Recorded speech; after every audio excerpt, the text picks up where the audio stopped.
아까 일부에서 얘기했듯이 천주시리, 이게 이제 마테오 리치라고 하는 사람이 중국에 있는 이제 복음을 전할 때 변증서예요. 이거는 천주시리는 변증서, 성리학적 세계관에 대한 기독교적 세계관에 대한 변증서. 그래서 공자나 유교가 이야기하는 거에 대하여 답하는 거예요. 재미있어 표현이. 중국 신부가 말하였다, 서양 신부가 답한다. 뭐 이런 이제 논리로 이루어지면서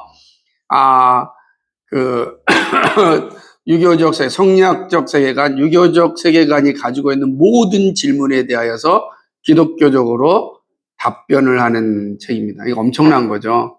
그래서 그러니까 성리학적 세계관이 가지고 있는 빈약함을 아주 명확하게 이게 제시하였던 책이에요. 이게 이제 한국 조선시대에 이제 소현세가 갖고 들어오거든요. 그리고 이것이 18세기에 지성인들에게, 그러니까 성리학적인 부패를 가지고 있는 그 부패 현상을 보는 그런 지성인들, 새로운 세상을 꿈꾸는 지성인들에게 이 책은 엄청난 파장을 일으키는 책이 되었습니다. 그래서 아주 재밌는 책인데 다 한문으로 많이 되어 있지만 다 해제가 되어 있으니까 읽을 만한 책인데 만만치 않죠? 이게 천주시리인데 아주 의외로 재밌어요. 그래서 우리가 알고 있는 그 현대인들이 생각하고 있는 유교적 질문에 대해서 성경적 답변을 잘하고 있다. 변증서로서 참 좋은 책이고, 우리나라에서 모신 선교사님들이 그래서 이런 변증서들을 많이 냈습니다. 초창기에도 많이 내서 그 시대의 어떤 질문에 대하여서 답을 하는 그런 역할을 많이 했다. 합니다. 자, 다시금 이제 돌아가서 빈약한, 그러니까 개인적 평안과 풍요라는 그런 빈약한 가치에 있는 사람들에게 가해지는 첫 번째 이 압력은 경제라는 거죠. 경제가 결국은 아주 이 빈약한 가치를 가지고 있는 사람들을 무너뜨리려는 그런 압력이 가해지고 있다라고 하는 거고, 두 번째는 이제 뭐냐면, 그러니까 만약에 그렇게 되어진다고 한다면 경제적인 그 권력을 가지고서 사람들을 얼마든지 조작할 수 있다라는 거예요. 우리는 그 조작에 이게 딸려 들어갈 수밖에 없는 그런 시대를 이제 살고 있다, 이렇게 진단하고 있고, 두 번째로는 팽창주의 국가, 다시 말하면 제국주의 국가, 공산주의 국가하고 서구 사이의 전쟁이나 전쟁이 심각한 위협. 근데 전쟁이나 전쟁이 심각한 위협이 아니라 지금 우리가 알고 있다시피 지금 러시아와 우크라이나의 전쟁, 미리 얘기하는 거죠. 그러니까 이런 전쟁의 위협이 이때는 위협이었는데 러시아가 과연 이렇게 침략할까라고 하는데 지금 러시아가 이제는 뭐더라 전쟁을 일으키고 있지 않습니까? 그리고 제국주의 북한이랑 또 맺어가지고서 북한과 함께 그런 이제 그 공산주의자들의 연맹과 그다음에 서구의 연맹, 특별히 미국을 중심으로 하는 연맹. 미국이 과연 세계 질서를 유지할 수 있을까라고 하는 거죠. 근데 문제는 이제 여기 참 재밌는 건데, 여기 알레스티어 쿠크라고 하는 사람이 아메리카란 1973년도에 쓴 책에서 보면 그렇게 되는 거예요. 오늘날 공산주의 국가와 비공산주의 국가 사이에 격렬하게 논의되고 있는 점은 미국 문명의 질과 유지 능력이다. 다시 말하면, 그러니까 팍스 아메리카노라고 하는 거야. 옛날에는 팍스 로마나 그랬단 말이에요. 로마가 세계 평화를 중시한다 그러는데 지금은 이제 근현대에 와서는 2차 세계대전 이후에는 팍스 아메리카노, 그러니까 미국이 세계 경찰 역할을 하는 거예요. 경찰 국가 역할을 하는데 과연 미국이 이 세계의 경찰 국가로서의 질과 유지 능력이 있느냐라고 하는 질문을 이제 던지는 거지. 팍스 아메리카노가 과연 가능할까라고 하는 질문을 던졌는데, 근데 여기에 그 셰퍼는 이렇게 얘기합니다. 나 다만 미국만 아니라 서구 전체도 포함된다는 사실을 덧붙이고, 미국만 아니라 서구 전체가 정말로 이 서구 사회를 유지할 수 있는 어떤 질과 능력이 있느냐라고 이야기하면서 서구 자유의 기독교적 기반이 거의 사라져 버린 상황에서 서구는 전체적인 국가에 대항한 능력이 있을까? 서구가 기독교적 합의가 사라졌다면 기독교적 합의가 사라진 서구 국가와 전체주의 국가의 차이가 별로 없어요.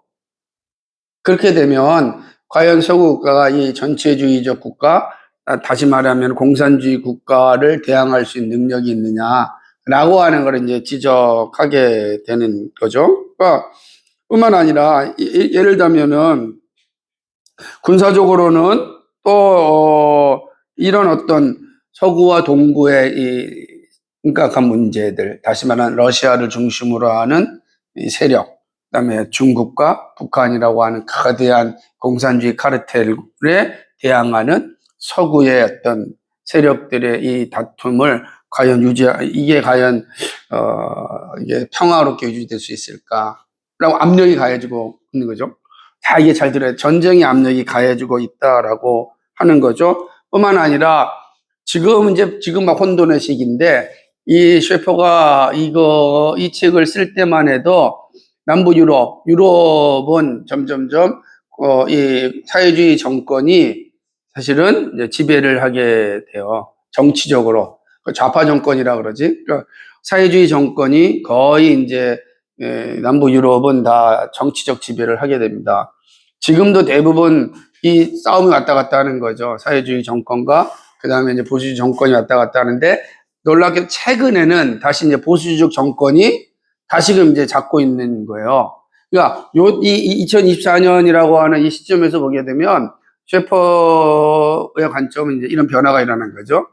그러니까 항상 서구가 대부분 예를 들면 영국을 생각하면 노동당이 이제 정권을 잡거나 지금 프랑스 같은 데 같으면은 지금 이제 사회당이 이제 정권을 잡거나 예를 들면은 독일 같은 경우에도 그다음에 이제 기사당 뭐 이런 데가 이제 이렇게 정권을 잡았다고 조금 사회주의적인 진보적 정권들이 이제 계속 그것들의 정권을 잡아서 서구 사회를 흘러갔단 말이에요. 그러니까 그 얘기하는 거죠. 근데 지금은 그 정권들 역시 부패하고 제대로 능력을 발휘하지 못함으로 인하여서 다시금 보수적 정권으로 바뀌어가고 있는, 그래서 보수정당들이 다시 정권을 잡고 있는 그런 사회가 2024년 현실에는 지금 일어나고 있다.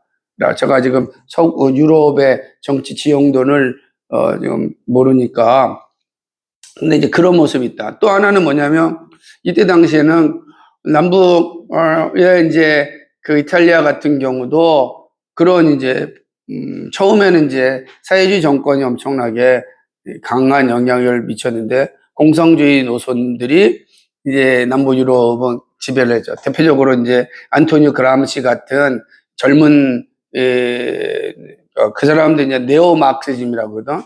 이탈리아의 공산당을 창설한 젊은 친구예요. 감옥에서 죽었지만은 그래서 이제 이 친구로 인하여서 사실은 이제 서구 사회에죠. 남부 유럽 사회는 공산당이 이제 가장 영향력을 발휘하게 되는 그 모습들을 이제 보게 되는 거죠. 그래서 재밌는 건 뭐냐면 셰퍼는 이렇게 표현하는 거예요. 남부 유럽에서는 구 노선의 공산당에 의한 동요가 있고 이 국가들은 북부 나라들이 종교개혁 이후에 가지게 된 성경적 기반을 전혀 가지고 있지 않다는 점을 주목해야 된다. 그러니까 사실은 종교개혁은 다 북부에서 일어났잖아요. 독일, 그다음 이탈리아 북부, 그다음에 이쪽에서 제네바, 그죠? 독일, 제네바, 여기가 다 북부 유럽에서, 그다음에 프랑스도 위쪽으로. 근데 여기에서 이제 일어났던 종교개혁적 기반이 사실은 남부 유럽에는 좀 없다. 그러니까 지금도 마찬가지면 북부 유럽은 루터교의 영향이 가장 노르웨이나 뭐 이런 데다 여전히 종교개혁 영향이 있어서 기독교적 기반을 가지고 있지만 남부는 뭐 남프랑스라든지 이탈리아 남부라든지 이런 데는 이제 기독교적 기반이 좀 없단 말이에요. 그래도 종교개혁적 기반이 없으니까 아니, 이제, 이런, 예를 들자면은, 성경적 기반이 빈약해지는 거죠. 너무 캐톨릭적 기반만 있는 구조다라고 할 수가 있다. 그러니까, 이런 사이에 이제 전쟁에 심각한 위험이 있는데, 사실은 이 전쟁의 위험은 뭐로 가냐면, 핵전쟁으로 갈 발전을 확률이 많다. 맨날 이제 푸틴이 이렇게 되면 내가 핵을 쏘겠다 이런 말 하잖아요. 그러니까, 그러다가 잘못해서 한번 눌러버리면 어떻게 되는 거예요? 그럼 그냥 공멸하는 거예요. 러시아도 공멸하고 유럽도 공멸하게 되는 거지. 근데 지금 왜 미국이 북한에 대해서 저렇게 대륙간 탄도 미사일에 대해서 강력하게 제지를 합니까? 이게 이제 대륙간을 와가지고 핵폭탄을 갖고 미국 본토에 떨어진다 그러면 끝나는 거잖아요. 그죠? 그러니까 전 세계가 패트리어트 미사일, 아이언돔 뭐 이런 기술들을 어마어마하게 만들어서 대륙간 미사일은 뭐냐면 이렇게 오는 게 아니라 통과해서 다시 들어오는 거란 말이에요. 그죠? 나갔다가 우주로 했다 다 떨어오니까 그럼 이제 우주에서 폭발할 수 있는 그러니까 핵미사일을 대륙간 이 탄도미사일을 쏘면 우주에서 폭발하게끔 또 그 방어 기술을 만들고 있는 거예요. 그러니까 이게 그렇지만 우주에서 터뜨렸다 할지라도 그거 어찌 낙지는 다 지구로 떨어질 수 있는 요소도 있잖아요. 물론 떨어지면서 오존층에 다 타서 없어질 수도 있겠지만은 그러니까 이러한 시대가 이렇게 와버린 거예요. 이 끔찍한 시대가 된 거죠. 이런 압력이 이제 오게 이럴 때 어떻게 되겠어요? 지금 우리나라가 꼭 그렇게 했어요. 반공 정치가 그런 거거든요. 북한이 그러니까 뭔가 위험만 있으면은 북한을 이용해 가지고 정치를 했단 말이에요. 그러니까 우리는 거기에 전쟁보다는 뭐가 되겠어요? 이 권위주의 정치인들에게 뭐가 돼요? 그들이 말에 동조하는 거지. 그래서 북풍이라는 게 우리나라도 존재하잖아요. 그러니까 전쟁의 위협이 있으니 정권을 믿어달라. 그러면 그냥 사람들이 아무것도 상관없이 왜 개인적 평화와 풍요라고 하는 가치가 위협이 걸리니까 권위적인 정치에 이제 조작된다라고 하는 거죠. 그렇게 되는 거예요. 그래서 예를 들자면 엊그저께도 군에 있는 목사님이 얘기를 하는데 전방의 어느 부대에서는 병사들한테 전부 다 영정사진을 찍으라 그랬대요. 그러니까 전방에 있는 전부 영정사진 찍고 그 영정사진 찍는 걸 이제 전쟁이 발발할 준비가 되어 있으니 그러니까 태세를 준비하라는 뜻 아니겠어요? 난리가 났다는 거 아니에요, 부모님들이 막 엉엉 울고 그러지 않게 이런 생각 전방에 있는데 다들 영정사진 찍으라 그러면 마음이 어떻겠어요?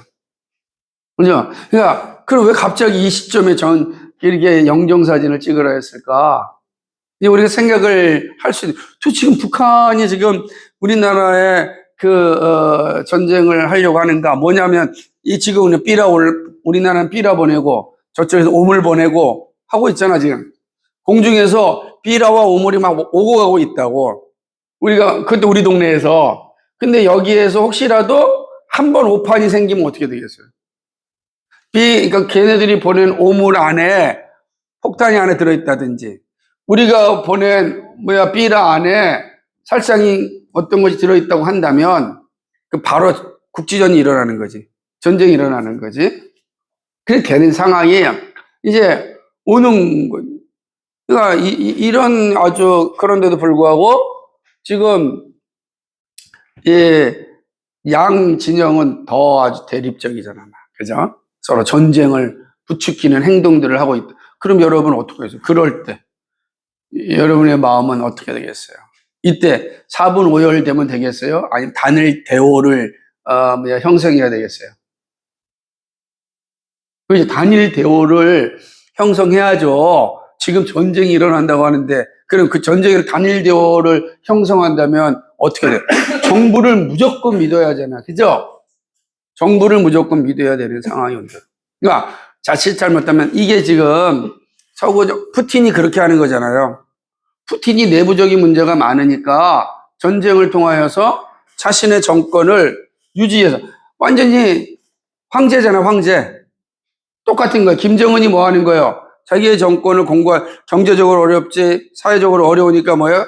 막 빵빵 뭐더라 미사일 쏴고 뭡니까 또 이런 구조를 미사일뿐만 아니라 화력 시험을 통해서 지금 우리를 믿어라.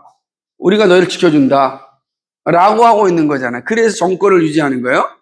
그러니까 소련도 그렇고 그 다음에 어디 마찬가지예요? 예, 북한도 마찬가지다. 근데 이게 우리나라는 아니겠느냐? 전 세계는 안 그러겠느냐? 그러니까 지금 셰퍼는 그런 걱정. 이게 이 개인적 평안과 풍요라는 가치, 기독교적 합의가 사라진 나라에서는 결국은 이런 외적인 압력에 의하여 사람들은 굴복당할 수밖에 없다. 그 얘기하는 거지.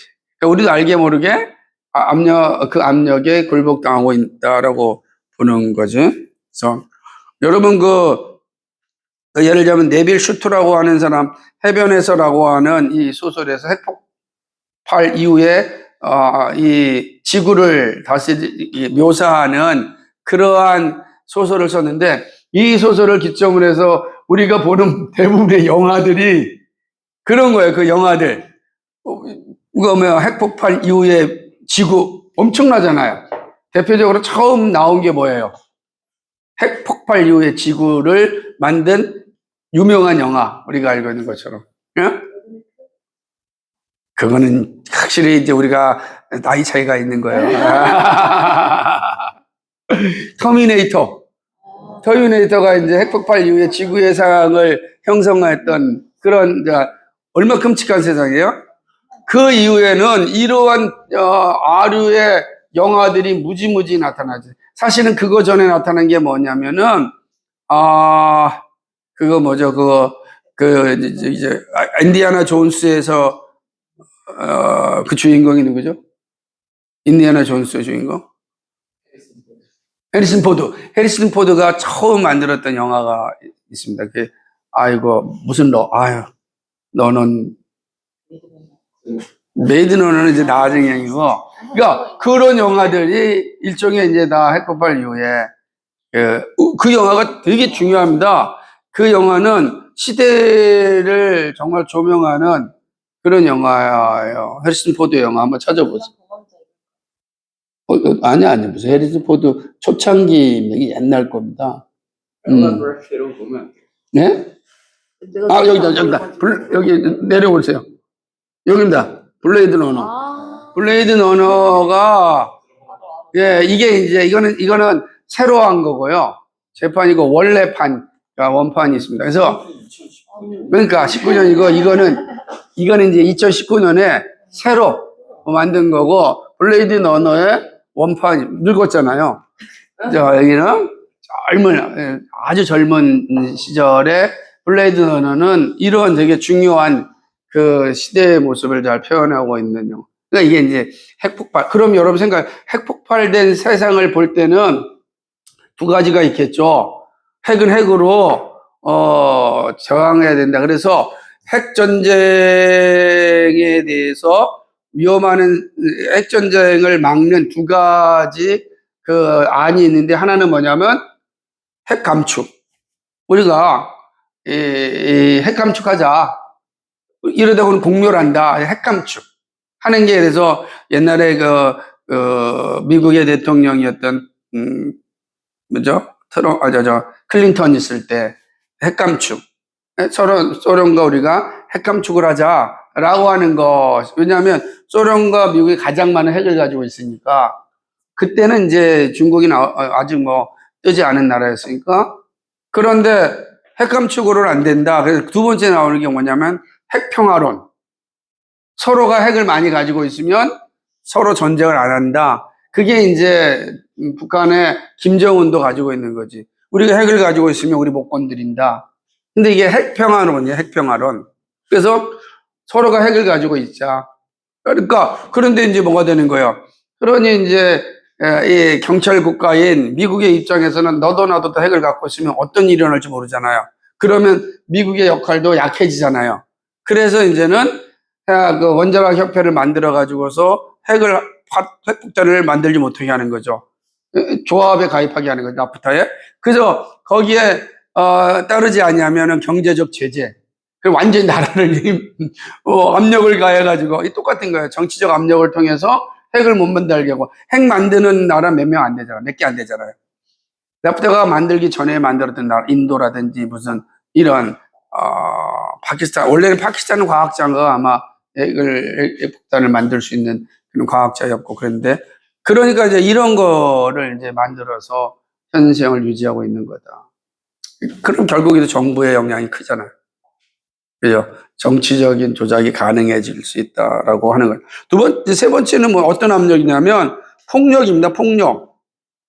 이거는 개별 국가나 세계에서 일어나는 임의적 폭력이나 정치적인 폭력과 무차별 테러. 그러니까 이거 많은 거예요. 지금 나라가 난리가 아니에요.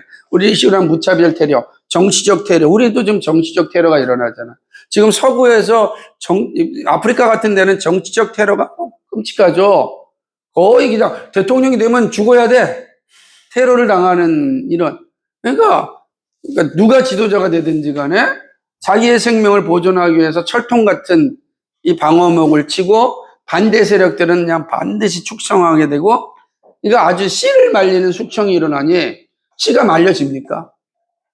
그러면 또 다시 준비해가지고 일어나서 또 폭력을 행사하는 이런 이제 시대가 이런 이제 압력이 가해지고 있다라고 하는 거죠. 이때 어떤 현실을 가지고 있겠는가라고 하는 거죠. 그러니까 만약에 폭력이 가해지게 되면 여러분 우리 폭력이 가해지게 되면 어떻게 하겠어요? 누굴 의지해야 되겠어요? 그죠? 우리가 앞서 살펴봤듯이 개인의 자유는 포기하고 공권력을 의지하게 되는 거죠. 그러니까 공권력이 강해지게 되면 개인의 자유는 점점 사라집니다. 그렇게 되면 그 다음은 우리의 자유까지 빼앗아 가는 거죠. 그러니까 이제 그 빈약한 가치에 빠져 있을 때 나타나는 이런 압력들이 있다. 또는 뭐냐면 그 다음에 이제 또 네 번째는 세계 부의 급진적인 재분배가 일어나는 거죠. 그러니까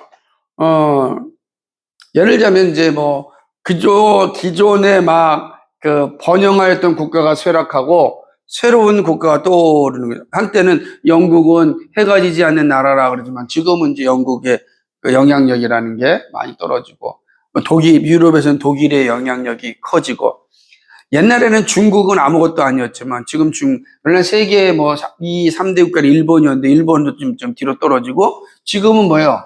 미국과 중국이잖아요. 세계에 두 개, 부가 다 재분배돼 가지고서 이 어마어마한 세력의 재편제가 현재 일어나고, 그러니까 이거를 셰퍼가 이때가 다 이렇게 대안을 제시하면서 이럴 것이라고 얘기했는데 오늘날 보면은 이런 부분들, 그러니까 좀 아닌 부분들도 있지만 아까 정치적인 이런 부분도 있지만 그러나 이런 어떤 부의 재분배는 지금 현재 이제 여기는 러시아만 나오지 중국은 한 마디도 없었잖아요.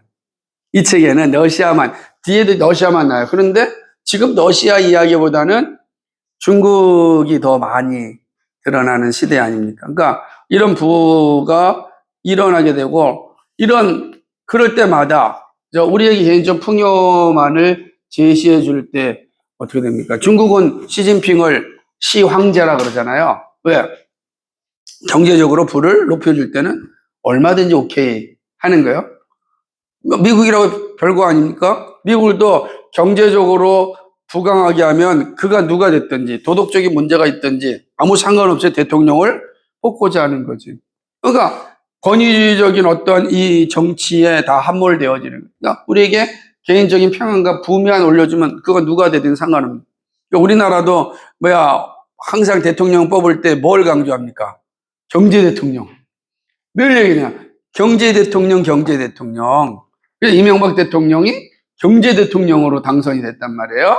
마찬가지야. 그러면 이제 예를 들자면 노무현 대통령이나 문재인 대통령 시대는 경제적으로 그러니까 특별히 이제 부동산 폭등을 일으키니까 국민들이 이렇게 저항하게 되었고, 그래서 다시금 우리가 경제적으로 안정시키겠다라고 하는 가능성이 있으니까 이제 윤석열 대통령을 뽑았는데 윤석열 대통령이 지금 완전히 20%밖에 인정을 못 받는 상황이 된 거는 경제적인 문제가 해결이 안 되고 오히려 지금 부동산이 문재인 정권 시절과 같이 폭등하고 있는 상황.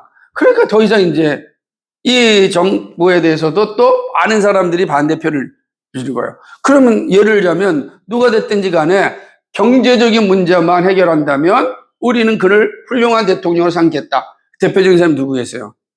우리나라로 생각하면.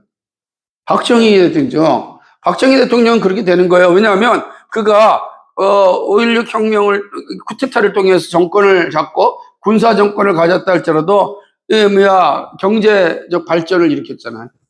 그러니까 사람들은 지금도 많은 사람들은 박정희 시대가 그래도 낫다 이렇게 생각하는 거예요. 오히려 마찬가지입니다. 전두환이 그 무지막지한 폭력으로 인하여 정권을 잡았지만 그때 당시에 만들어졌던 칼라TV, 지금 여러분 보고 있는 거, 스포츠, 오락, 이런 것, 지금 우리가 누리고 있는 모든 세속화된 것들은 1980년 전두환 시절에 다 만들어진 거야. 근데 사람들, 경제가 어려우면 그래도 그때가 낫다. 이렇게 되는 거죠. 권위주의 정치에 이게 지배를 받게 된다라는 사실이에요. 그럼 이거는 전 세계가 다 동일하다는 거예요. 사람들이 뭐에 갇혀 있으면 개인적인 평안과 풍요라는 빈약한 가치에 갇혀 있으면 이런 압력에 다 굴복한다는 거죠. 여러분도 마찬가지. 일어나는 거예요.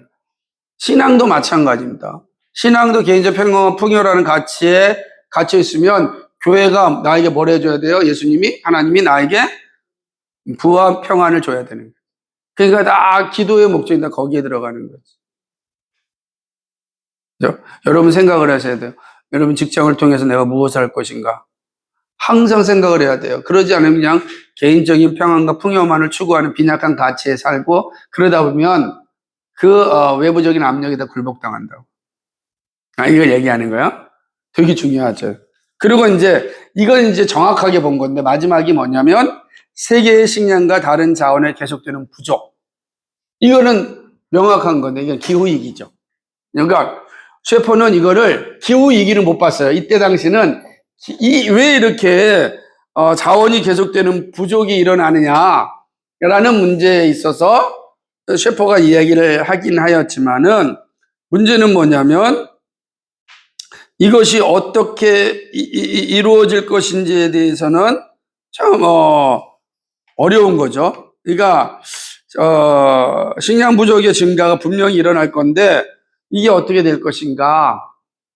이 부분은 명확히 나와 있지 않지만 그러나 이제 오늘날 시기로 본다면 기후위기가 결국은 이러한 식량 부족을 가져오게 되었고 식량이 부족할 때 당연히 권위적인 체제를 받아들일 수밖에 없다라고 하는 것이죠. 그러니까 이제 이런 압박이 일어날 때 셰퍼는 이렇게 질문하는 겁니다. 이러한 압박이 계속하여 커지면 실상 그렇게 될 것 같은데 여러분은 사람들이 젊은이나 늙은이나 할 것 없이 자신이 손해를 크게 보고 혹은 현재 가지고 있는 개인적 평안과 풍요를 희생하면서까지 자유나 개인을 위하여 일어설 것 같은가? 어때요? 같은가? 나의 개인적 평안이나 풍요를 포기하면서까지 개인의 자유를 위하여 이 자유를 위하여 일어설 것 같은가? 기독교적인 종교개혁의 기반을 가져본 적이 없는 나라들은 먼저 권위주의에 굴복할 것이다. 자, 왜 그러냐면 우리의 삶의 목적이 분명한데 그러지 않는 나라들은 권위주의에 굴복하죠. 그 대표적인 게 아시아와 아프리카의 많은 나라들이 이 길로 접어들었다. 요때 얘기하는데 어떻게 되겠어요? 이게 이제 아프리카는 뭐 맞지 아시아를 얘기할 때 이때 당시에 보게 되면 뭐가 되겠어요? 이게 중국과 우리나라도 다시 포함되어지는 거지. 셰퍼가 볼 때는 아시아나 아프리카 볼 때 우리나라 포함되어지는 거고 옆에 이제 필리핀도 그렇고 그다음에 동남아시아 다 그런 거예요. 지금도 동남아시아는 군부 정권이 다 잡고 있잖아요. 공산 정권이 잡고 있고 우리가 갖고 있는 라오스, 캄보디아, 베트남, 그다음에 미얀마 다 공산주의 아니면 이 공산주의 정권이든지 아니면은 군부 정권이 잡고 있어요. 이거 권위주의 정권이고 그들이 당신 개인의 평안과 풍요만 지켜준다면 개인의 자유는 말살로 된다는 거예요. 이게 지금 미국 같으면 가능하겠는가? 아니 되는 거지. 그러니까 지금 우리나라도 위험한 게 뭐냐면 정치권을 보든 어디를 보든 간에 이런 어떤 자유의 프로세스가 사라지게 되면 심각한 문제가 발생하는 거예요. 자유의 프로세스가 존재해야 되는데 지금 자유의 프로세스가 무너지고 있다라고 하는 거죠. 그러니까 혼돈 없는 자유가 기독교적 기반에서 나왔는데 이제는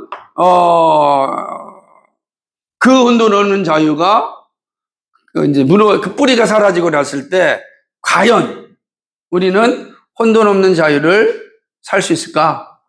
어렵다는 그러니까 이런 시대의 모습이 있다라고 하는 것입니다. 그래서 재밌는 거는 여기 보게 되면 저는 이분이 여기까지 얘기한 게 재밌는데 일본에서 한번 보시겠어요? 책 어딘지 모르겠지만은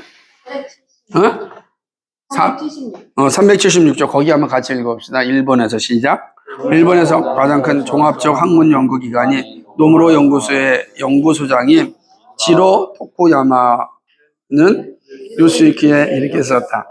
서구 종교가 영원하신 절대자 하나님에 대한 믿음에 기반을 두고 있는 바 일본은 모든 것이 시간과 변화하는 상황에 따라 변화. 토쿠야마는 사람의 세간이 개인 도덕과 사회 형태도 결정할 것이라는 사실을 알기. 이렇게 되는 거예요. 서구 종교는 절대적 하나님의 기반을 가지고 있으니까 그 기반 위에서 세워지지만 일본은 시간과 변화하는 상황에 따라 변하는 거예요. 시간과. 그러니까 절대가 없으니까 늘 변하는 거예요. 그러니까 이제 일본은 다신사회잖아요. 그러니까 절대가 없는 거지. 그러니까 언제든지 바뀌는 거예요. 완전히 바뀐다. 이렇게 표현하고 있는 거죠. 이렇게 얘기합니다. 더 나아가 자기 나라, 그 다음 읽어봅시다. 시작. 더 나아가 자기 나라의 민주주의 절차를 엮는 이 나라들이 국제 조직에 참여하여 거기서 다수를 형성하게 되었을 때 우리는 그들이 이들 조직의 헌법이나 헌장을 반대하여 불법적으로 활동할지라도 자기 나라에서 하듯이 그렇게 하지 않을 것이라고 생각하면 어리석다. 이는 유엔뿐만 아니라 그런 단체 모두 마찬가지. 우리는 정치적 변화의 와중 속에 나타난 다수의 독재를 보게 될. 지금 예를 들자면 유엔이 그런 다수의 독재가 된다는. 그러니까 기독교적 합의와 상관없이 일어난 자들이 지금 왜 이걸 얘기하냐면 유엔의 인권위원회에 들어가 있는 것은 사실은 이렇게 작은 나라들, 아직 민주주의가 정착되지 않은 나라들의 사람들이 들어가서 거기를 지배하게. 그러니까 여러분 페미니즘도 다 제3세기에서 일어난 운동이었단 말이에요. 그러니까 이런 사람들이 들어가서 기독교적 기반과 합의와 상관없이 세력을 형성하였을 때 이건 다수의 독재가 되는 거지. 그러니까 왜 유엔이 한 나라에 대해서 자신의 생각을 따르라라고 하는 권리가 어디 있어요? 그죠? 권리가 없는데 불구하고 지금은 유엔이 마치 우리의 자유를 다 이렇게 묶어버리는 그런 일을 하고 있는 거지. 그러니까 참 이런 걸 다수의 독재다. 그러니까 셰퍼 입장에서는 유엔이라고 하는 제도가 매우 좋긴 하지만 그러나 유엔이라고 하는 체제 안에 들어와 있는 다수의 사람들이 가지고 있는 그러니까 기독교적 합의가 없는 그러한 이들이 들어와서 세력을 형성하게 될 때 그것은 새로운 다수 독재가 된다. 이렇게 이제 표현하고 있는 것이지. 그죠? 그 자기 나라에서 그렇게 하듯이. 참 안타까운 거죠.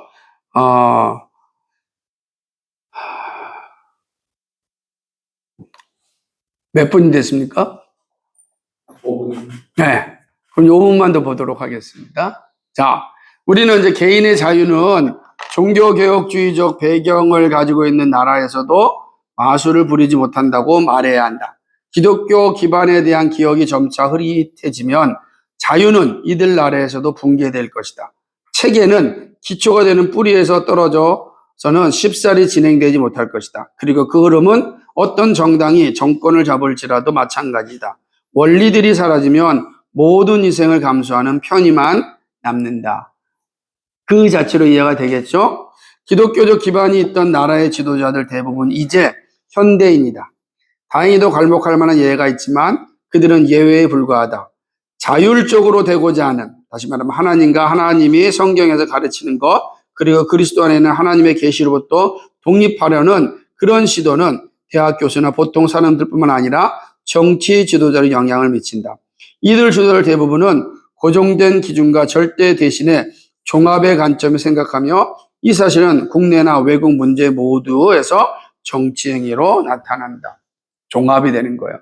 그러니까 예를 들자면은 이게 되게 중요한 건데, 체제의 변화라는 건 사실은 세계관의 변화가 될 때 체제가 변화가 되는 건데 이미 체제의 변화가 지금 시작된 거지. 여기서 이야기하는 것처럼 현대인들은 자율적으로 되고자 하는 그 욕망으로 말미암아 절대적인 기준에서 이제 이탈하게 되었고, 절대적인 기준에서 이탈하게 되어지면은 어떻게 되겠어요? 절대가 없으면 뭘 이뤄야 돼요? 절대가 없는 데는 종합으로 말미암아 이루죠. 석현이 얘기와 나의 얘기가 서로 다르면 종합을 통해서 만들어 가려고 하는 거지. 무슨 말이냐면 정반합이 아니라는 거지. 그러니까 둘 중에 하나가 잘못됐다라, 그러니까 분명히 답이 있다라는 의식이 없는 거예요. 두 사람에게 답이 있다라는 의식이 없고 두 사람이 서로 다른 답을 가지고 있다면 새로운 답을 추구해야 된다라는 거지. 왜냐하면 기준이 없으면 그러지. 여러분 생각해 보십시오. 2 더하기 2는 4라고 하는 기준이 분명히 있을 때는 누가 얘기해도 2 더하기 2는 4예요. 3 더하기 1도 4예요. 4가 답이 있어요. 그런데 만약에 이게 없다고 한다면 어떻게 되겠어요? 그죠? 정해야 될 거 아니에요. 자, 나는 2 더하기 2는 4인데 성격이 2 더하기 2는 5다 그랬다고요. 막 싸워요. 그럼 어떻게 하겠습니까? 그래서 여러분이 어떻게 되겠어요? 둘 중에 하나를 결정해야 되잖아요. 그런데 현대에는 그렇게 결정하지 않는다고. 우리가 보았듯이 상대적이니까 종합을 찾자는 거예요. 그게 마찬가지. 그게 이제 사상적 측면에서는 이게 수학적 측면에서는 너무 비유가 안 되겠지만은 이게 사상의 측면에서는 다른 거지. 예를 들자면 성경 예를 들어줍니다. 동성애에 대해서 성경이 무엇이라고 말하고 있는지 명확하게 나와 있어요. 그런데 한쪽에서는 아니다. 동성애도 성경이 있다라고 얘기하는 거죠. 그러면 아마 각자의 주장대로 이야기할 거예요. 그럼 이게 둘 중에 하나가 답으로 생각해야 되는데 그러지 않고 종합을 하는 거지. 그러니까 새로운 진리를 만들어내는 모습으로 갈 수도 있다. 그게 지금 셰퍼가 얘기하는 겁니다. 그래서 종합의 관점을 생각하면 이제는 이게 정치 영역에서 다 그렇게 나타나고 있다. 종합의 관점이 어떤 것인지 다음 주에 마무리하는 시간을 갖도록 하겠습니다. 특별한 노트까지 하면은 다음 주가 다 끝날이라 생각을.